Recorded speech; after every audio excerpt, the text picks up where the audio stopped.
عرصہ میں مسجد تیار ہوئی؟ سوچئے کتنے عرصہ میں مسجد تیار ہوئی؟ 1 مہینے میں مسجد تیار ہوئی۔ کا مفہوم اپنے الفاظ میں لکھیں۔ آدمی نہ آدم زاد، سرد موسم، شام کا وقت، مسافت خاک نہ معلوم ہوئی۔ اس کا مفہوم ہے سرد موسم اور شام کا وقت تھا، کوئی انسان سفر کرتا نظر نہ آتا تھا۔ دوسرا ہے دنیا بھر کے جتن کر ڈالے مگر حالت میں کسی طرح کا فرق نہ پڑا۔ اس کا مفہوم ہے ہر ممکن کوشش کی مگر حالت بہتر نہ ہو پائی۔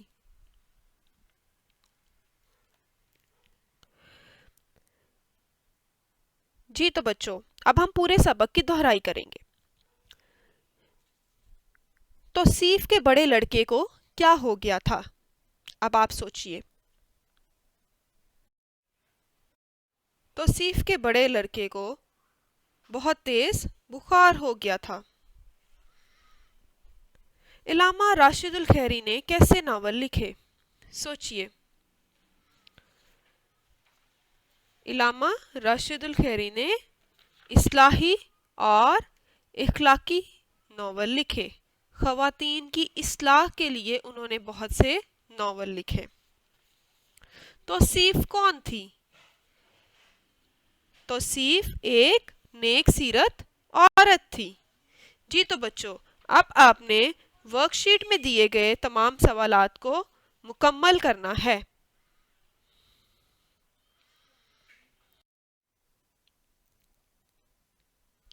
بچوں، اس ہفتے میں ہمارا اگلا عنوان ہے سابقے لاحقے۔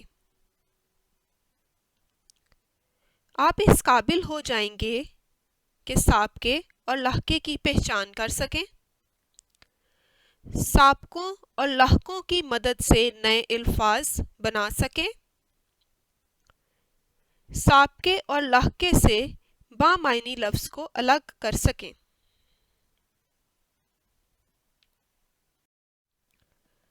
اچھا تو بچوں، پچھلے ہفتے میں ہم نے مرکب الفاظ کے بارے میں سیکھا تھا۔ سوچئے مرکب الفاظ کسے کہتے ہیں؟ مرکب جملے اور مرکب الفاظ میں کیا فرق ہے؟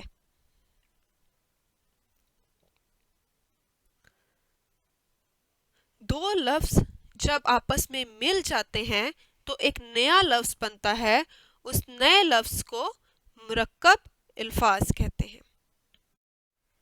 ایسے الفاظ جو دو لفظوں سے مل کر بنے ہوں مرکب الفاظ یا مرکبات کہلاتے ہیں، جیسے خوبصورت، نیک سیرت، تار گھر۔ مرکبات کی ایک قسم اور بھی ہے جس میں کسی بامعنی لفظ سے پہلے یا بعد میں کوئی دوسرا لفظ یا لفظ کا جز یا کوئی حرف بڑھا دیا جاتا ہے، تو یہ زائد لفظ کبھی بامعنی بھی ہوتا ہے، کبھی بے معنی بھی ہوتا ہے۔ مثلا ان پڑھ، نیک مزاج، نا امید، فعل بان۔ اب دیکھیے ان پڑھ میں ان بڑھا دیا گیا ہے، نیک مزاج میں مزاج کے ساتھ نیک کا اضافہ کر دیا گیا ہے، نا امید میں نون الف نا بڑھا دیا گیا ہے، فعل بان میں بان کا اضافہ کیا گیا ہے۔ یعنی کہ بیٹا سابقے لفظ کے شروع میں آتے ہیں اور لاحقے لفظ کے آخر میں آتے ہیں۔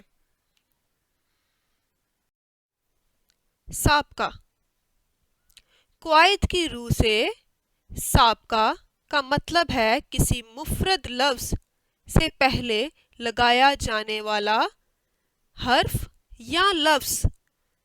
کچھ الفاظ سے پہلے کوئی حرف یا لفظ لگا کر نئے الفاظ بنائے جاتے ہیں۔ لفظ سے پہلے لگائے جانے والے یہ الفاظ سابقہ کہلاتے ہیں۔ میرے ساتھ فہرست دیکھیے۔ سب سے پہلے والے خانے میں سابقے دیے گئے ہیں۔ اس سے اگلے خانے میں ان سابقوں کے معنی، اس سے اگلے خانے میں مفرد الفاظ اور اس سے اگلے خانے میں نئے الفاظ دیے گئے ہیں۔ نہ، غیر، ان، بے، لا، نہ، یہ تمام سابقے اصل لفظ کی نفی کرتے ہیں، یعنی کہ اس کو نفی کے معنوں میں استعمال کیا جاتا ہے۔ جس طرح ڈر، ڈر کو ڈر کے ساتھ نہ لگا دیا جائے تو وہ نہ ڈر بن جائے گا۔ غیر، حاضر کے ساتھ غیر لگا دیا تو وہ کیا بن گیا؟ غیر حاضر۔ تیسرا سابقہ ہے ان۔ پڑھ کے ساتھ جب ہم ان لگا دیتے ہیں تو بن جاتا ہے ان پڑھ۔ ان پڑھ کا مطلب ہے ایسا شخص جو پڑھا لکھا نہیں ہے۔ چوتھا سابقہ ہے بے۔ کار کے ساتھ بیکار لگ گیا، لا، لا علاج بن گیا، نہ، نہ امید بن گیا۔ اسی طرح اگلا سابقہ ہے لا۔ علاج کے ساتھ لا لگا کر ہم نیا لفظ بناتے ہیں، یعنی کہ ایسی بیماری جو لا علاج ہو، جس کا کوئی علاج نہ ہو۔ امید کے ساتھ نہ لگایا تو نا امید بن گیا۔ ہم کا مطلب ہے ساتھی۔ ہم جماعت، یعنی کہ ایک ہی جماعت کے ساتھی۔ یک کا مطلب ہے ایک، یعنی کہ ایک زبان والے۔ نیم کا مطلب ہے آدھا۔ جب گرم کے ساتھ نیم کا لفظ کا اضافہ کیا تو یعنی اس کا مطلب ہوا آدھا گرم۔ نوح کا مطلب ہے نیا، نوح عمر۔ نیک کا مطلب ہے اچھا۔ مزاج کے ساتھ جب آپ نیک لگائیں گے تو کیا بنے گا؟ اچھے مزاج والا۔ بد کا مطلب ہے برا۔ زبان کے ساتھ جب آپ بد لگائیں گے تو بد زبان بن جائے گا، یعنی کہ بری زبان والا۔ خوش کا مطلب ہے اچھا، خوشگوار۔ ابھی ہم نے سابقوں کے بارے میں سیکھا۔ کچھ سابقے ایسے ہیں جو صرف حرف پر مشتمل ہیں، جس طرح نہ۔ کچھ سابقے ایسے ہیں جو کسی لفظ کے جز پر مشتمل ہوتے ہیں، جس طرح ان، بے، لا۔ کچھ سابقے ایسے ہیں جو مکمل ایک بامعنی لفظ ہوتے ہیں، جس طرح ہم، نیک، خوش، بد۔ جی تو بچوں، سابقے ہمیشہ لفظوں کے شروع میں آتے ہیں۔ اب ہم لاحقوں کے بارے میں سیکھتے ہیں۔ لاحقہ کا مطلب ہے پیچھے یا بعد میں لگائے جانے والے حروف یا الفاظ۔ یہ وہ حروف یا الفاظ ہیں جنہیں کسی حرف یا لفظ کے آخر میں لگا کر نئے الفاظ بنائے جاتے ہیں۔ مثلا عقل کے بعد مند کا اضافہ کر کے عقل مند بنایا جاتا ہے، یہاں مند لاحقہ ہے۔ اسی طرح اس ٹیبل میں دیکھیے، سب سے پہلے لاحقوں کی فہرست دی گئی ہے۔ اگلی فہرست معنی کی دی گئی ہے، اس سے اگلی فہرست میں مفرد الفاظ بنائے گئے ہیں اور اس سے اگلے فہرست میں نئے الفاظ دیے گئے ہیں۔ خانہ، خانہ کا مطلب ہے جگہ یا گھر، باورچی خانہ۔ مند کا مطلب ہے والا، دانش مند۔ یاب کا مطلب ہے پانے والا، فتح یاب، ایسا شخص جس نے فتح پائی ہے۔ ناک کا مطلب ہے بھرا ہوا۔ خطر لگایا آپ نے تو کیا بن گیا؟ خطرناک، یعنی کہ خطرے سے بھرا ہوا۔ نشین کہتے ہیں بیٹھنے والا۔ گوشہ نشین، گوہ کہتے ہیں بولنے والا۔